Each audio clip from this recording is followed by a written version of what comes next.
Good morning to all. First of all, I thank our beloved principals, Professor Dr. Rajkumar, principal of our college, and also I welcome the resource persons, Professor P. Murthy, Dean, School of Social Science and International Studies from Pondicherry Central University, Puducherry. He is a well-known person. I had opportunity with him when I am discussing about conducting the national webinar. I inviting him. Immediately he have accepted my invitation, and we discussed about recording this topic on history of science and technology in nation building. Sir, I am welcoming you, sir, in this August occasion. You have to deliver a lecture on science and history of science and technology in nation building. Now I am inviting our beloved HOD, and also I am welcome all my colleagues and all the participants in the various colleges, and also research scholars and students to enjoy this lecture in fruitful manner.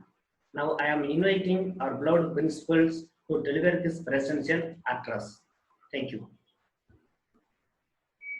Seminar. Today's topic is science and technology in Indian building.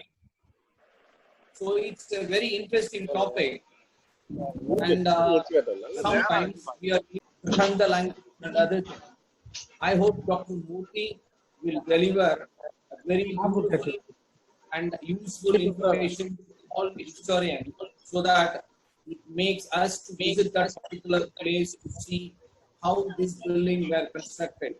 I wish you all the best for this seminar. Thank you very much. A very pleasant morning to everyone. Thank you, Principal Sir, for your presidential address. Because of your enthusiastic encouragement and kind support, our history department is organizing webinar classes like this. Because of our college and my department, today I find immense pleasure to introduce the honorable resource person of this session, Professor P. Murthy, Dean, School of Social Sciences and International Relations, Pondicherry University. He has been serving in the Pondicherry University since 1988. He is one of the founder member of the department. He has specialized in the areas of peace, disarmament, international relations, security studies, conflict resolution, and management. He has obtained his master's degree from Madurai Kamarajar University and MPhil and PhD from Jawaharlal Nehru University, New Delhi. He has visited a number of countries around the world, and he has published 10 notable books. He has also contributed hundreds of research articles in edited books, national and international journals. He is the local president for International Union for World Governance, started by the World Parliamentarian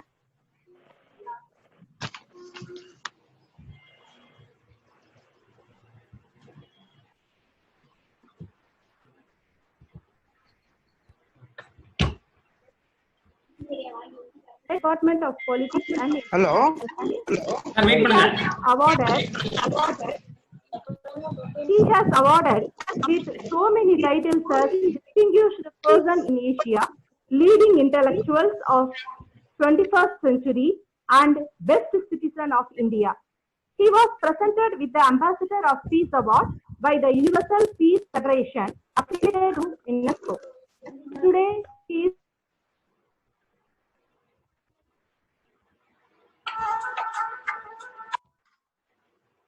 Indian National Scientific Academy and other learned bodies. The development of science in India during the ancient period has drawn that India has consistently been a scientific country right from the early days to modern times.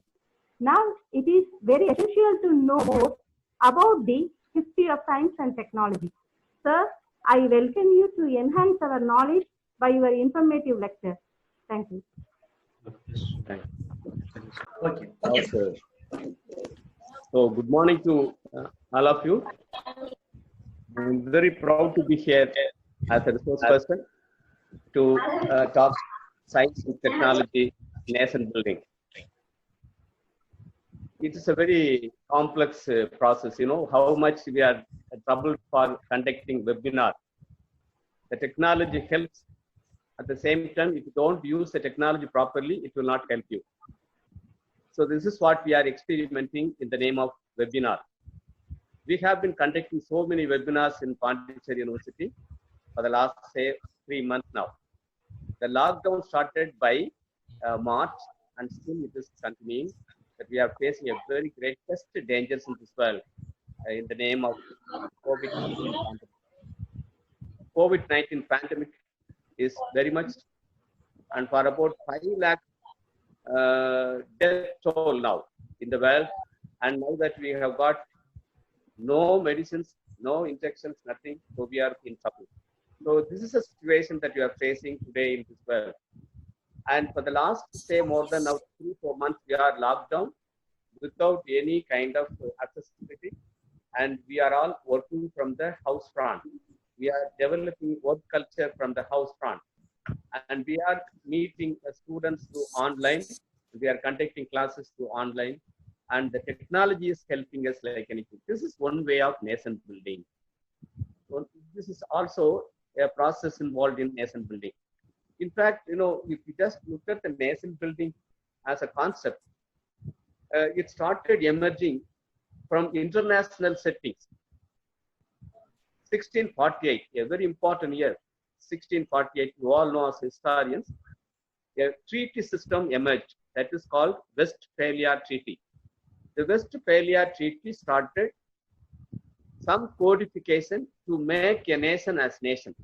Really speaking, the definition of nation emerged from 1648. 1648 onwards, you find the nation states are emerging. Now, for about 195 countries in this world, and every countries are involved. Everyone is involved in nation building process by utilizing all the means. Science and technology is one of the means. It's not exclusive means. It's one of the means by which we are also developing our nations. From 1648 to 1815, it's a very important period of time. The nation building process, you know, got some directions. From 1648, Westphalia Treaty System to 1815, Vienna Congress. You all know this as historian. The Vienna Congress started giving some codification for conducting international relations in this world. Till that time, we don't know how to conduct international relations, how to build international relations with other nations, how to have responsible, you know, kind of relations with other nations. All these things were done through Vienna Congress, Vienna Conference. You all know that it's 1815. So 1648 to 1815, one stage.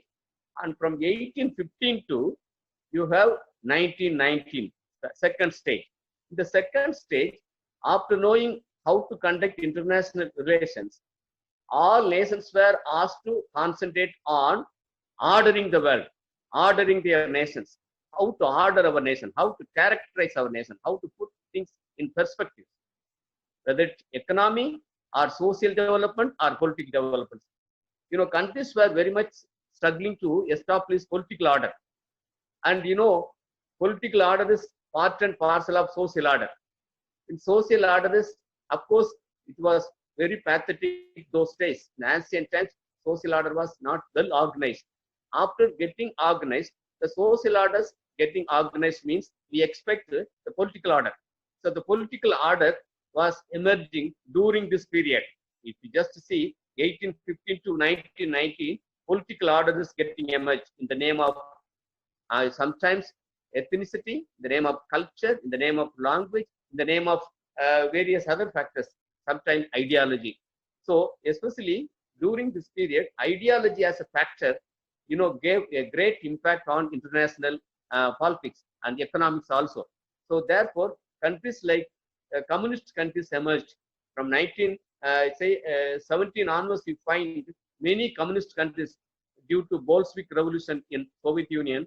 You find many nations emerging on the basis of communism, and communism created a hell of a lot of differences from the point of view of their ideology. And similarly, the capitalism followed by Western countries, they were claiming themselves as leaders of political orders. They were the people first ordering from the experience that they gained from European settings. So this political order emerged during this period, and that order was well utilized for nation building process. So politics was entertained for building our nations. So this way, this phase was very important phase. From 1919 onwards, you find, in 1919, you all know ILO organization, League of Nations, taking care of the world welfare, how to maintain the world welfare, for which, the International Labor Organization, League of Nations all started emerging. So after this stage, you have yet another stage known as the latest one, that is emerging in the 1940s. In the 1940s, you have got yet another important age that we have faced in this world. In this age, you find United Nations emerging.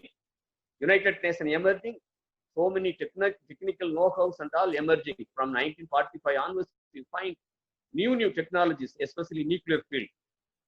So many scientists were encountering these challenges, especially from Madame Curie laboratory. You find, people like so many leading experts like Madame Curie herself, and then so many Peruvian scientists, German scientists, Einstein. All these people were involved in, new technology, especially nuclear technology. They were involved in fission and fusion process. They found different, weapon systems called nuclear weapons, and that was used in Second World War.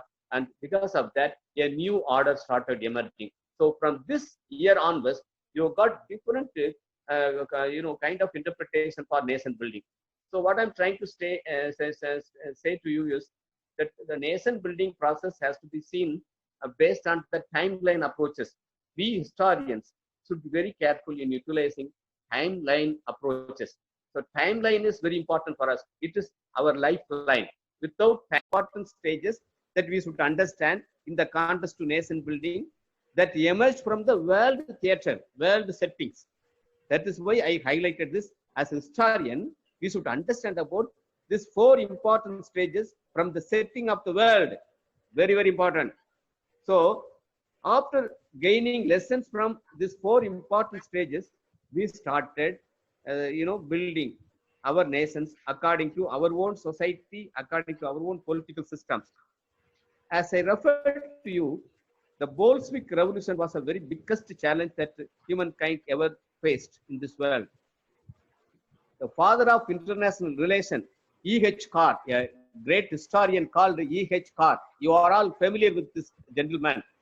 E.H. Carr notes very clearly, unless until you understand about the political system, you cannot build any nations. So any nation can be built based on social as well as political order. That is the kind of understanding that E.H. Carr has given to historians of the world. So therefore, he was known as the father of international relations. So our nation building process really started from 1945. So from 1945, India has been involved in nation building process. You all know, India had great challenge. Every 10 years period, decades, that India used to face a lot of problems. Even today, you got problems faced with China and Nepal. You have problems faced with Pakistan. Pakistan, the case of Pakistan occupied Kashmir, and China in the case of Bangkok, show, and the border issues, and Nepal in the case of Kalapani. So these many problems that India has been encountering. In fact, nation building process of India started by Indira Gandhi by 1952.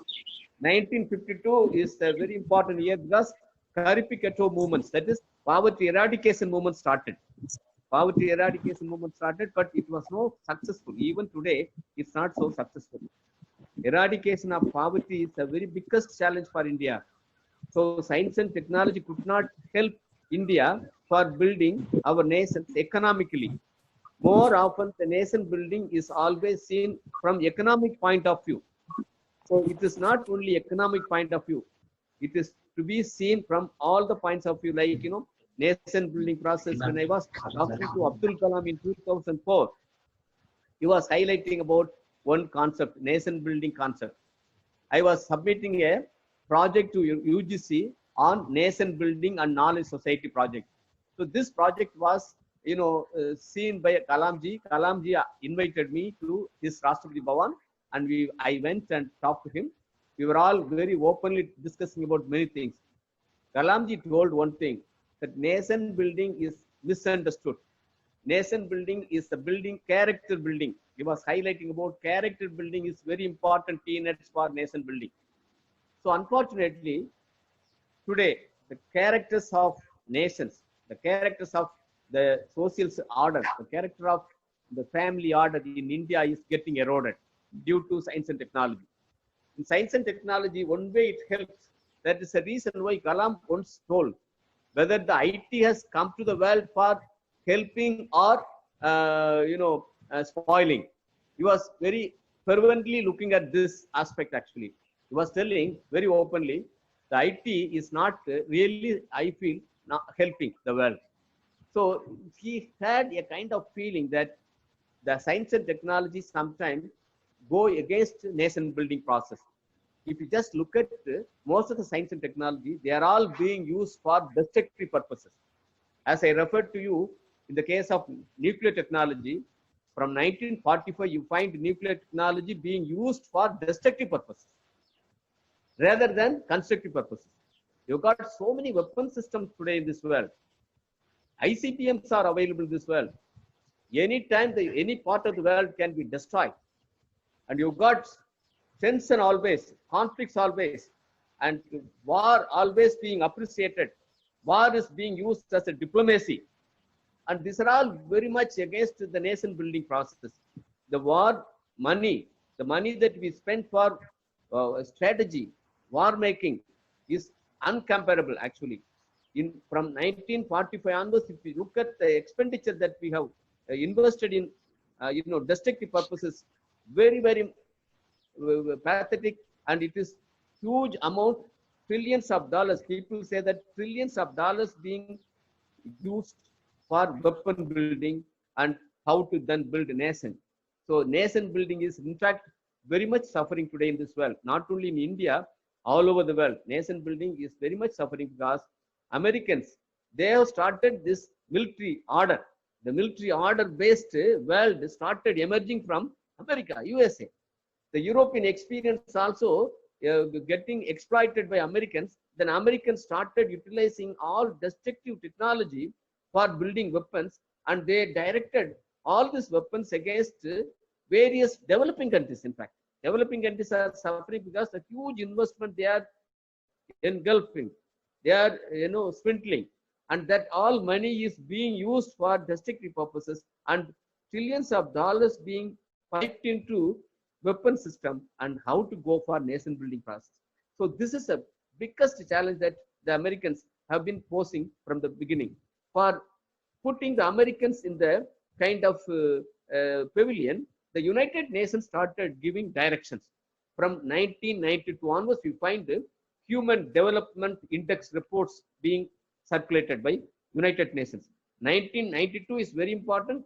1992 to 1994, very important years, because by 1989, the demise of Soviet Union, and 1991, the new economic world order started emerging. Therefore, by utilizing these two important events, the United Nations started giving directions in the name of human development, how to go for human development, how to direct the world for building the nations, how to eradicate poverty, how to go for giving infrastructures for people, transportation, for example, health, for example, and indicators for health, indicators for economy, all very much looking very, very weak today. Most of them indicators in the health sector is very dangerous today. Although Americans, they got huge infrastructures, you know how much helpless conditions they have been facing in the COVID-19 case. You see, the death is too much in America. They could not do anything for COVID-19. Because they are number one developed countries in this world. And you know how much European countries are suffering, how much India is now suffering. India crossed 5 lakhs now, and the death toll is very dangerous. And our Tamil Nadu itself crossed nearly 2,000, 3,000 going. And people predict that, you know, every day 5,000 to 6,000 people will die. And therefore, the science and technology could not be utilized for the case of, you know, development process. It is all because of the war strategy that Americans started following from 1945 onwards. And if you just look at the development process, it is because of United Nations, a directed policy came into existence in 2000. That is United Nations Millennium Development Goals. How to make all the world, all the nations of the world to work for eradicating poverty and giving primary education, giving pure water for potable water for poor people, and how to go eradicating poverty in Latin American countries, sub-Saharan countries, Asian countries. All these developing countries were given with some direction by United Nations, and that also could not, you know, help too much. Narasimha Rao and our PV our Prime Ministers, Manmohan Singh, all they were encountering these challenges actually. Our PV Narasimha Rao was very much was playing as a backbone for new economic policy. Similarly, our Manmohan Singh played a very important role for eradicating poverty following UN Millennium Development Goals. But he himself told in General Assembly of United Nations that a country like India could not achieve the eradication. Absolute poverty cannot be eradicated by 2015. Therefore, we need 2 more years as extension. Even by 2017, we could not attain anything. Even today, the poverty level is going high. Yesterday, a report has come, 77 crore people in the world under poverty line. It is given by a person called Tirumurthy, the United Nations representative from India. He says around 77 crore people are living under poverty line. If the pandemic continues, the COVID-19 continues, and the post-COVID period, we will have more than 100 crore people living under poverty line. This is the poverty level that we are now facing in this world. Think about India. Indian condition is so pathetic because India is suffering from 2 important incidents now happening from Chinese side, Pakistani side, and COVID side, and Nepal side. 4 dying, and Sri Lanka also not happy. Bangladesh is being, you know, taken by China now. Bangladesh, Nepal, Sri Lanka, Pakistan, all are in one line. And India's nation building, instead of looking at social order, instead of looking at our economic system, we are facing COVID-19 also, and how to invest money for our social process. And it is being now utilized for defense purposes. You know, very recently, by May, we started building border areas, giving more infrastructure for border and to counter China. And we invested more and more in our border area. And it was irritating China, and China wanted to go against India, and India is now facing that thing. And in fact, China is coming very vocally because India started moving towards border now. It was neglected for quite long time. Now India is thinking of doing some reasonable infrastructures they want to build in the border area, and that is how they went into, you know, the Bangkok, the very important area, the Galwan Valley. And that was irritating, and China started playing against us. Now, think about, you know, huge dollars, say, invested in Americans. They intend, you know, work in all the developing countries. All the developing countries follow the model of America. Accordingly, they invest money for defense, whereas our real area, social system is being neglected. So this is how you have to look at as a historian, how to build our nations, how to eradicate our poverty, how to come out with policy level decisions for giving direction for a nation like India. Now, many people say that nation building starts in the classrooms only. As academicians, we should start developing our young forces to give a direction for policy level approaches, accordingly change the process of nation building. In fact, the war situation that we are facing today is so dangerous because India is not affordable country. India is really unhappy about it, but unfortunately it is not revealing openly. It cannot reveal also because of strategic issues. You cannot openly say. You cannot openly say. And China really captured you all 4 important areas. And but Indian leaders are so helpless now. I'm sorry to say this because Indian leaders are so helpless and they could not encounter this. And yesterday the news says that around 20 to 30,000 troops from China landed in border area. And China, India is having around 1,500 or something. And they are now thinking of doing it. Unfortunately, this all conflicts makes nation building very much suffer. And therefore, United Nations started coming out with yet another important goal called United Nations Sustainable Development Goal. A nation, if it is not sustaining its growth, it cannot put its economy in the constant mode.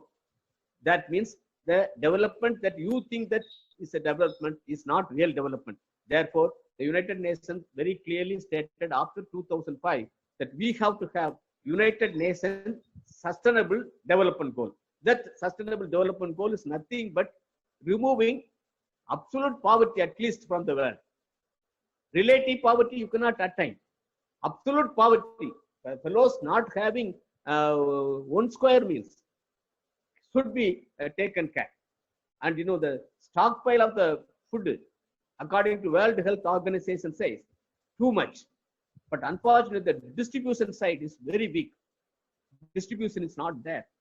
And it is because of political barriers. It is because of ideological, differences. And nations are only interested for foreign policy. Nations are interested for maintaining its defense structure. But unfortunately, the poor people of the world are suffering because of this kind of political decisions, this kind of military decisions actually. That is how we have to look at the nation building process. In fact, I really wanted to say to Palanichami to have a very important lecture to be organized on defense area and how the nations are investing money for destructive purposes, how they are supposed to build society, but they are not doing, how they have been neglecting the society for quite a long time. India started the journey in 1952, we could not attain. Whereas in the case of China, the open door policy of 1972 helped a lot. The structural adjustment program of 1983 that emerged from European settings, Margaret Thatcher helped Europeans, helped Americans, but nothing helped India. So till now, many leaders come and they go, but nation building is suffering. In fact, Congress period, we had a great initiative on all rural development schemes and plant economy based on the experience that Nehru got in 1927. The experience that Nehru got from Soviet Union implemented in Indian setting, and that could not also help. And then again, you got many new leaders came. Shastri came and wanted to concentrate on agriculture front. That nation could not attain that. And you have got Green Revolution, M.S. Swaminathan, all these things, Subramaniam, all these fellows started, scholars started, but unfortunately they could not attain all those things. Even today, in poverty, India is leading. In certain area, India is highly leading and so vulnerable. Even comparing to Sri Lanka, comparing to Bangladesh, and they are suffering. The Happiness Index report recently published also gives a great setback, highlighting even in that India is trailing behind. The Human Development Index report also says that India is trailing behind. How to go for building the nations in a real way, and how to avoid the unwanted investments, and how to avoid the military sectors to the extent that needed to be. Not that we have to completely neglect. in this situation. But even then, we have to more and more concentrate on social sector. And unfortunately, India has been encountering lots of challenges from neighboring countries, and it could not maintain its neighbors' relations better.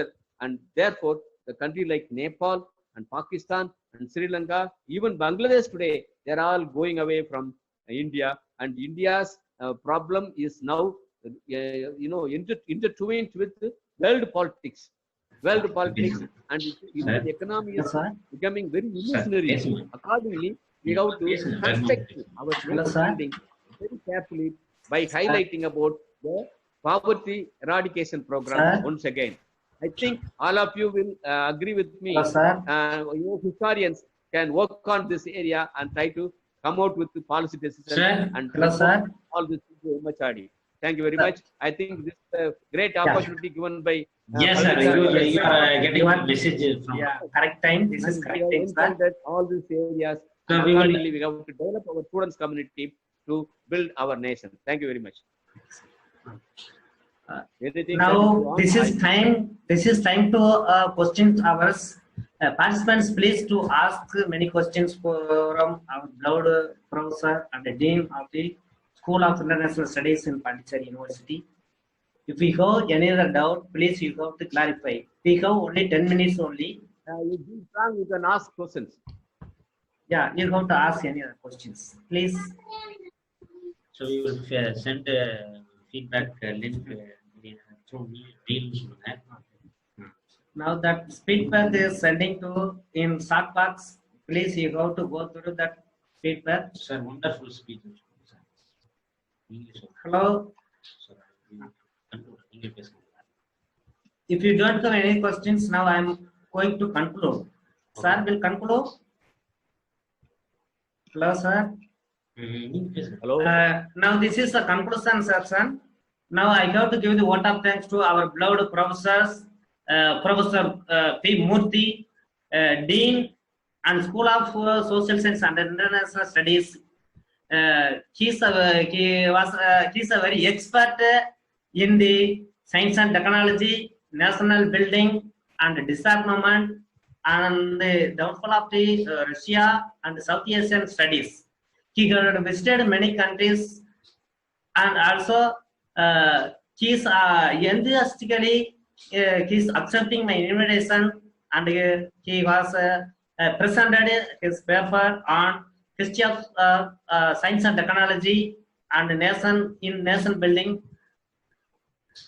So on behalf of the Department of History, Arizona Government Arts College, on behalf of the principal and head of the departments and all my colleagues, and also the participants, various participants and professors who have participated from the various colleges, I thank to one and all, and also on behalf of the participants, sir, once again I thank you, sir.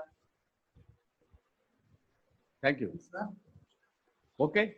Okay, sir. Okay, thank you, sir. Thank you so much. Sir, sir.